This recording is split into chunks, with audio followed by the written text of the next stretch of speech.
product.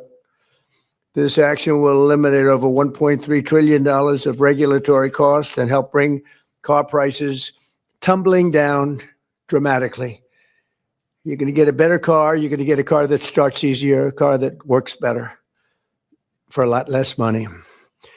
In 2009, Barack Hussein Obama, his EPA designated fossil fuels such as oil, gas, and other things that actually make factories rock and roll, and other things drive very nicely as a threat, and other things drive very nicely as a threat to health and human welfare, known as the Endangerment Finding.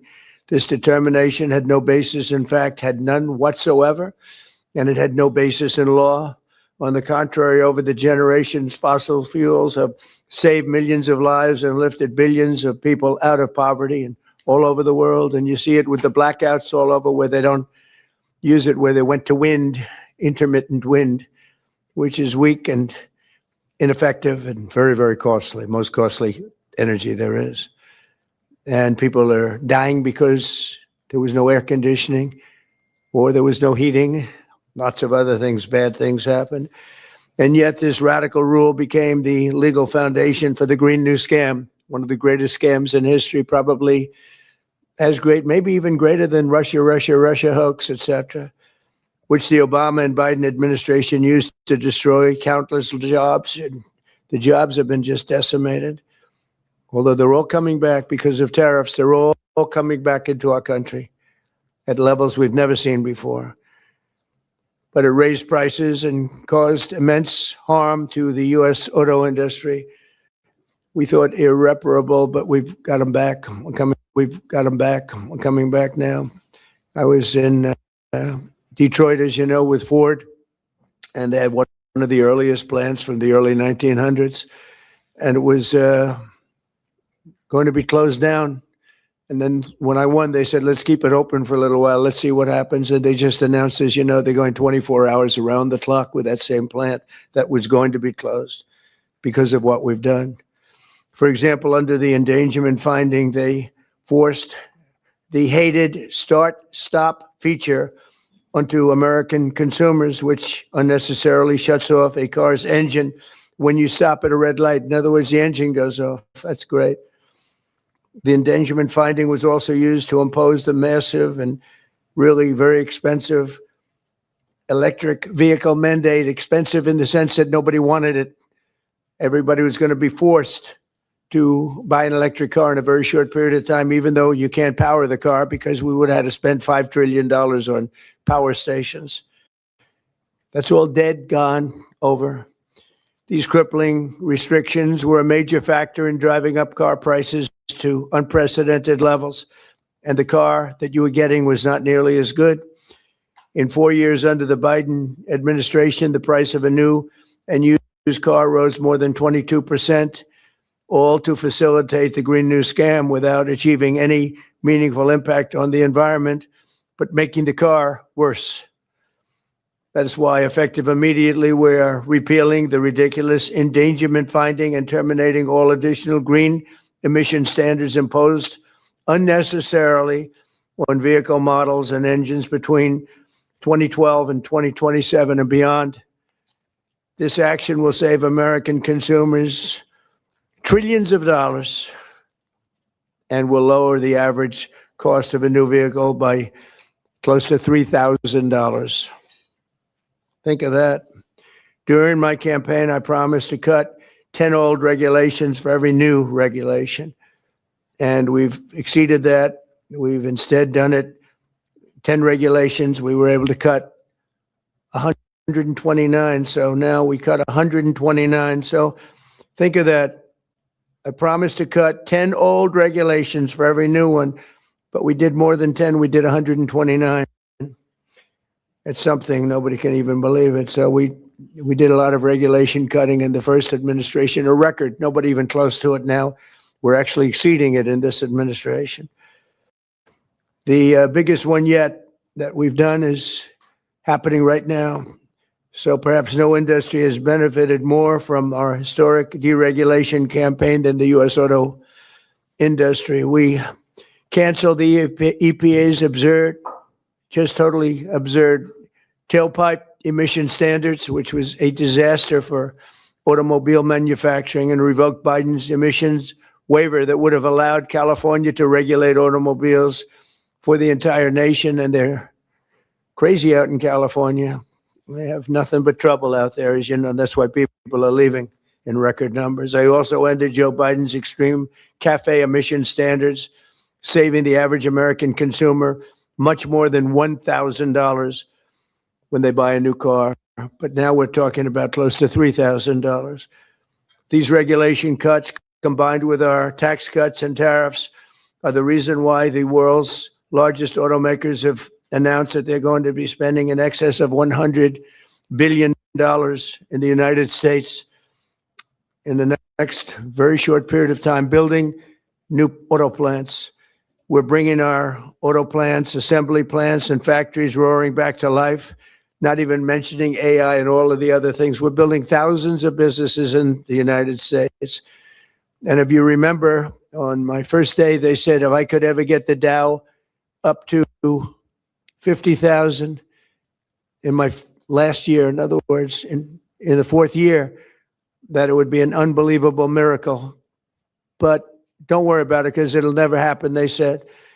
And if I could get the S&P up to 7,000, they said in the fourth year, they said it will never happen. Let's not even talk about it. I have things. Let's not even waste our time talking about it. Well, at the very end of my first year, the Dow hit 50,000. Now it's over 50,000. And 3 days before that, the S&P hit 7,000. So we didn't have to wait till the end of the fourth year. We just waited till the end of the first year. We've never had a country in a position like this, and a lot of it's due to tariffs, and a lot of it's due to the fact that we had a great election, and a lot of good things have been done. One of the good things I did was put Lee Zeldin in charge of our environment. So I'm going to ask Lee to say a few words. Thank you very much. Thanks, Lee. Thank you, Mr. President. This is a big deal. Under President Trump's leadership today, the Trump EPA has finalized the single largest act of deregulation in the history of the United States of America.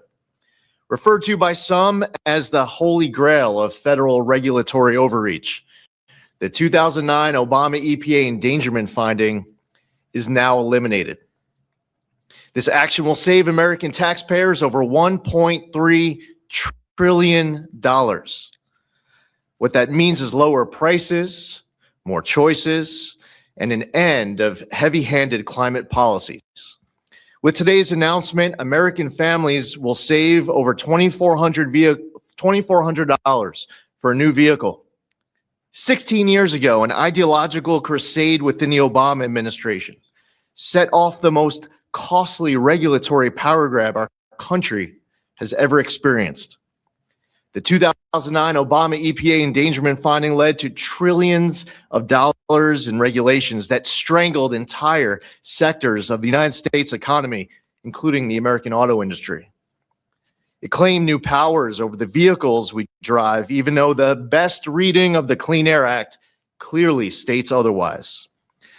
The Obama and Biden administrations used it to steamroll into existence a left-wing wish list of costly climate policies, electric vehicle mandates, and other requirements that assaulted consumer choice and affordability. And who paid the biggest price? Hardworking families, small businesses, millions of Americans who just want a reliable, affordable car to get to work, take their kids to school, or go to church on passengers on flight.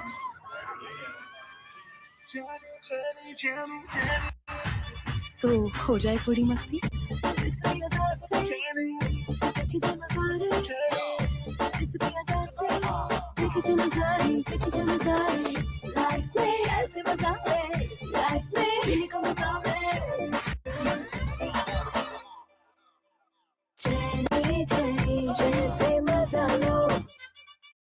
transition to electric vehicles is eliminated. No longer will automakers be pressured to shift their fleets towards electric vehicles, vehicles that are still sitting unsold on dealer lots all across America. And as a cherry on top, we are ending the federal government's push to get manufacturers to install that Obama switch, the almost universally despised start-stop feature. There will be no more climate participation trophies awarded to manufacturers for making Americans' cars die at every red light and stop sign. It's over, done, finished. Under President Trump's leadership, vehicle manufacturers can once again build what Americans want, not what politicians and bureaucrats in Washington demand. President Trump campaigned on reviving the auto industry, and he continues to deliver win after win after win, ending electric vehicle mandates, getting rid of the Biden cafe standards with Secretary of Transportation Sean Duffy, and securing massive new U.S. manufacturing investments and all of the jobs that come with it. Affordable cars mean opportunity. That means jobs, healthcare, education, and mobility, especially for working families and rural Americans who rely on their vehicles every single day. And this isn't just about making the American economy boom. It's also about restoring the rule of law, a fundamental principle of our great republic. For years, unelected bureaucrats twisted the Clean Air Act into something it was never meant to be. The Obama administration twisted itself into some kind of mental pretzel to invoke authority it didn't have and to sidestep Congress.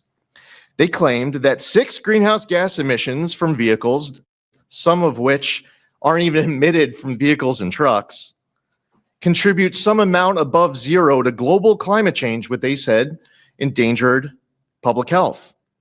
But their wild web of mental leaps isn't prescribed in federal statute. The Obama EPA's House of Cards upended the best reading of the Clean Air Act, as well as 50 years of EPA precedent on what constitutes regulable air pollution. In the 16 years that intervened, the Supreme Court has established clear precedent in Loper Bright Enterprises and West Virginia versus EPA. And in light of these Supreme Court decisions and other developments, upon his swearing in last year, President Trump immediately tasked on day one, submitting requirements, recommendations, research on the legality and continued applicability of the 2009 Endangerment Finding. And at Trump's speed, he wanted that research and recommendation turned around instantly. We looked at the Clean Air Act. We looked at what the highest court in the land had said, and we used a very simple metric. If Congress didn't authorize it, EPA shouldn't be doing it. Congress never voted for these climate mandates inside of Section 202 of the Clean Air Act. If Congress wants EPA to regulate the heck out of greenhouse gases emitted from motor vehicles, then Congress can clearly make that the law, which they haven't done for good reason. Today, we dismantle the tactics and legal gymnastics used by the Obama and Biden administrations to backdoor their ideological agendas on the American people. Following the plain language of the law, we have now realigned EPA's rulemaking to reflect the Clean Air Act exactly as it is written and as Congress intended, not as others might wish it to be. Where our predecessors focused on trying to make and please a few fear-mongering climate alarmists, the Trump EPA is making decisions to benefit all Americans based on common sense and reality. And the American people are tired of paying the price of political games. Last November, they voted for an administration that would listen to them. They told us that the price of a newer, safer vehicle was too high. They told us they didn't want cars that shut off at every red light. They told us dealers were sitting on lots filled with electric vehicles that nobody wanted or were buying. The Trump EPA listened. We heard you and we acted. And today's action does not change regulations on traditional air pollutants and air toxics. This EPA is committed to providing clean air for all Americans. Powering the great American comeback is based on the singular focus of providing clean air, land, and water for all Americans while harnessing the greatness of the American economy. That's a big difference from our predecessor. We believe that we can and must choose both. If you want an electric vehicle, buy one. If you want a diesel truck, then buy that. If you want a gas-powered vehicle or a hybrid, well, more power to you. That's what freedom and choice look like. We're restoring the rule of law, we're grounding policy in reality, we're giving power back to the American people. And we're bringing back the American dream stronger than ever before. EPA will never waver on its core mission of protecting human health and the environment, and this administration knows we can do that while ushering in the golden age of America. To recap, the 2009 Obama EPA Endangerment Finding and all greenhouse gas emission standards on light, medium, and heavy-duty vehicles that followed is eliminated. American families now will save over $2,400 for a new vehicle. Today, the single largest act of deregulation in the history of the United States, over $1.3 trillion, the elimination of the endangerment finding is signed, sealed, and delivered. Thank you, Lee. That was long, but good. It was good. Maybe I should say great. It was great, and we appreciate it. Would you have anything to say, Russ? Please. Thank you, Mr. President. Literally no other president would have done this to get at the foundations of the Green New Deal. So tremendously excited that we are where we are today. Great work by Lee. I'm a little worried that this next year will be, EPA alone will be dereg east by the number of things that are going to come out of EPA. So great work to the team. $1.3 trillion in savings. Massive historical opportunity. Thank you. Thank you, Russ. Please. Would you like to speak? You're worthy of it. Good man. Thank you, Mr. President. Today is a historic day led by President Trump's leadership. No other president, as Russ said, would have undertaken this and at the speed we did. It was a great team effort. This is the model of the Trump administration, everyone working together, mission aligned. And Lee is also working on cleaning up the horrible situation with regard to farm equipment. You could use John Deere as an example and other companies where tractors are unbelievably expensive and don't work as well because of all of the environmental nonsense that was put on them. Also excavators, any equipment like that, bulldozers, Caterpillar tractor would be a beneficiary, I guess, but the people are going to be a beneficiary because the equipment's going to be a lot less expensive, and it's going to also, most importantly, it's going to work much better. So we're working on that immediately as we speak. We'll probably make it so that any of that equipment built in the United States will not have to go through this. If it's built outside, I think we'll probably leave the standard the same. If people are going to send us equipment, let them have that standard for whatever it's worth, which is not much. And I think that's a very big announcement too, and we're going to see if we can get that done very quickly so that all of that equipment that we have made, including lawnmowers, et cetera, you won't have to go to the finest schools in the world in order to figure out how to operate it. So any questions, please? President Trump, thank you for this. And after this much supported move to roll back the former EPA's endangerment finding, what additional steps do you plan on taking to scale back what many are calling climate industry scams? Specifically, and Secretary Zeldin knows about these wind turbines they're trying to bring to New York. Judges allowing them to be rebuilt right near your hometown in Jamaica, Queens. They're being called a national security threat for air traffic coming into the airport. What could you do to make sure these things Well, don't we're trying to destroy the make sure it environment? doesn't happen, and we've basically stopped all windmills in this country. It's the most expensive energy you can get. They're all made in China, a little bit in Germany, but mostly in China. And we're putting them all over our fields and ruining the fields and killing the birds and all of this. And the environmentalists say they like them, but they really are a tremendous eyesore. They ruined. Europe has gone, as you know, it's gone to it. Europe isn't even recognizable anymore between immigration and because of, environmental things like the windmills, which are taking over. The people hate them. The energy is by far the most expensive. And we're fighting very hard to make sure that they don't get built. I hope we don't have one built during my administration. We inherited some contracts where they've gone down the line a little bit. We're trying to terminate them for a lot of different reasons. One of the reasons, as you had mentioned, it's endangerment for the military. It's also endangerment for airliners. So we're trying to take care of those situations now. They should have never been allowed in the first place.